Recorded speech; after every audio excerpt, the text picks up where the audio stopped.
নমস্কার বন্ধুরা, আমি কোজাগরি আবারও চলে এসেছি তোমাদের সামনে একটা ভিডিও উপস্থাপন করতে। আজ যে ভিডিওটি তোমাদের সামনে পেশ করতে চলেছি সেটা অবশ্যই টোটকা বা রেমেডি ভিডিও।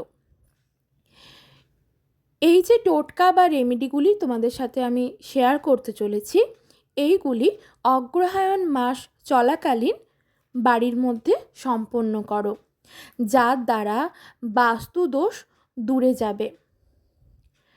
তারপর তোমার জীবনের সমস্ত রকম যা মনস্কামনা আছে এবং তোমার জীবনে বা তোমার বাড়ির মধ্যে যদি কোনো নেগেটিভ ঊর্জার বাস থেকে থাকে সেটাও দূরে যাবে। কি সেই স্পেশাল টোটকা ক্রিয়াগুলি বা রেমেডিগুলি অবশ্যই জানাবো, যেগুলো অগ্রহায়ণ মাস চলাকালীন সম্পন্ন করবে। তবে চলো বন্ধুরা, তার আগে আমার চ্যানেলের ইন্ট্রোটা দিয়ে ফেলি। যারা ইউটিউব থেকে দেখছো তাদেরকে জানাই আমি ওমের মা চ্যানেল থেকে সবাইকে সুস্বাগতম। আশা করি সকলে খুব ভালো আছো, সুস্থ আছো। আর যারা আমার ফেসবুক পেজ কোজাগরি ঘোষ এইখান থেকে ভিডিওটি দেখছো তাদেরকেও সুস্বাগতম জানাই।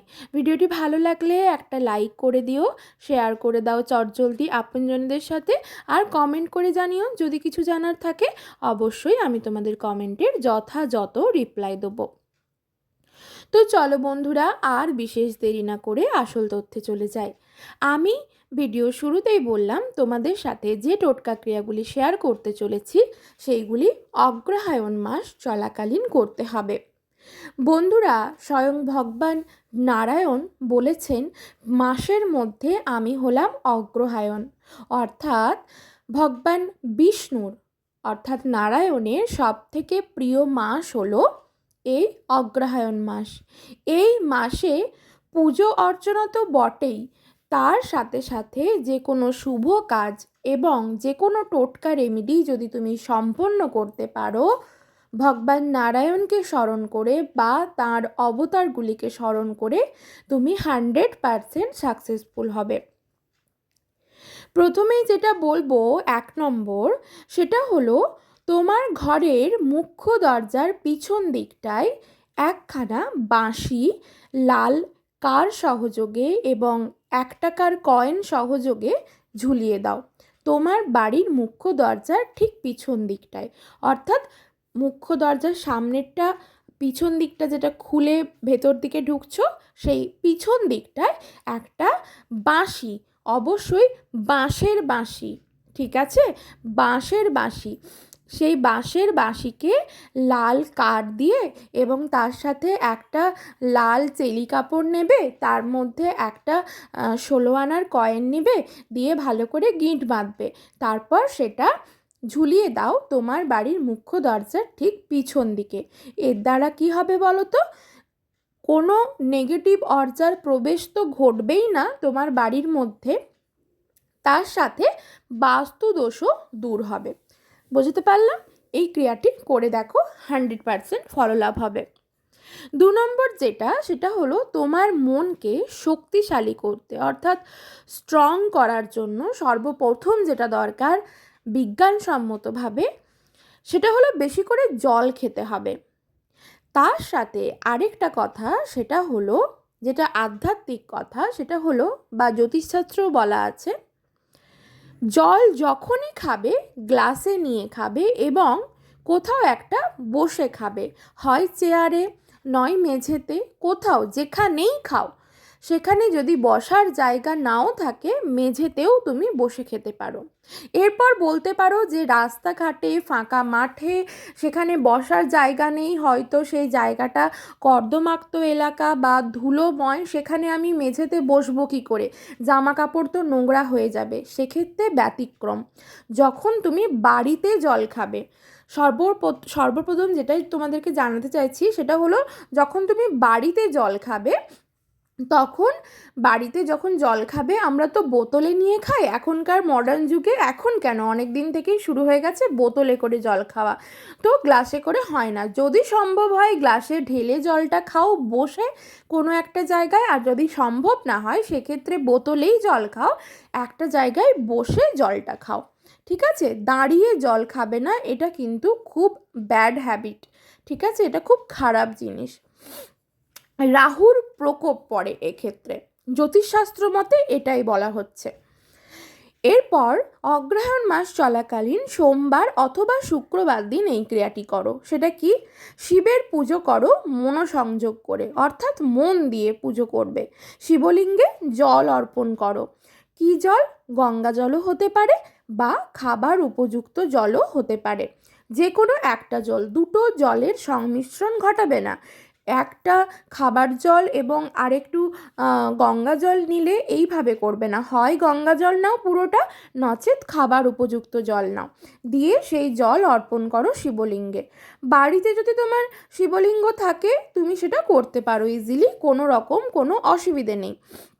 তবে বেস্ট ফল যদি হয় সেটা পাবে, বেস্ট রেজাল্ট যেটা পাবে সেটা হলো মন্দিরে গিয়ে যদি করতে পারো। অগ্রহায়ণ মাস চলাকালীন পৌষ মাস পর্যন্ত টানা 1 মাস, হয় সোমবার নচেত শুক্রবার যদি এই ক্রিয়াটি করতে পারো, তাহলে তোমার মনের শান্তি হবে। তোমরা যারা নানান রকম অ্যাংজাইটিতে ভোগো, সেই অ্যাংজাইটি দূর হবে জীবন থেকে। আরেকটা স্পেশাল যেটা, সেটা হলো তোমার মনকে স্ট্রং করার জন্য, মনটাকে শক্তিশালী করার জন্য পূর্ণিমার দিন, অগ্রহায়ণ মাসে যখন পূর্ণিমা পড়বে, পূর্ণিমার দিন চাঁদের আলোতে বসে তোমার মনস্কামনা জানাও তোমার যিনি ইষ্ট দেবতা। সেটা তোমার ইষ্ট দেবতা কালী হতে পারেন, কৃষ্ণ হতে পারেন, বিষ্ণু হতে পারেন, যে কেউ, তোমার যিনি মহাদেবও হতে পারেন। তোমার যিনি ইষ্ট দেবতা, সেখানে তাকে তোমার মনস্কামনা জানাও এবং সেটা চাঁদের আলোতে বসে, যেখানে সরাসরি পূর্ণিমার রাতে চাঁদের আলো পড়ছে সেইখানে সরাসরি বসে তোমার মনস্কামনা জানাও। তুমি দেখবে এই ক্রিয়াটি করলে তোমার মনোসংযোগ বাড়বে, তোমার জীবন থেকে অ্যাংজাইটি দূর হবে এবং তোমার মনের যে কামজোরি, অর্থাৎ তুমি যে অল্পতেই ভেঙে পড়ো, তুমি দেখবে তোমার মন স্ট্রং হবে। এই ক্রিয়াটি করে দেখতে পারো, 100% ফলো লাভ করবে। বন্ধুরা, আমি যে টোটকা টিপসগুলি তোমাদের সাথে শেয়ার করছি, এই প্রত্যেকটি আমি নিজের সাথে করেছি, আমি উপলব্ধি করেছি, বেস্ট রেজাল্ট পেয়েছি, তাই তোমাদের সাথে শেয়ার করছি। আমি যখন রেজাল্ট পেয়েছি, ভগবানের ওপর আস্থা বিশ্বাস রেখে মনের পজিটিভিটি কাজ করাতে করাতে যখন এই ক্রিয়াগুলি করেছি, তখন আমি ফলো লাভ করেছি।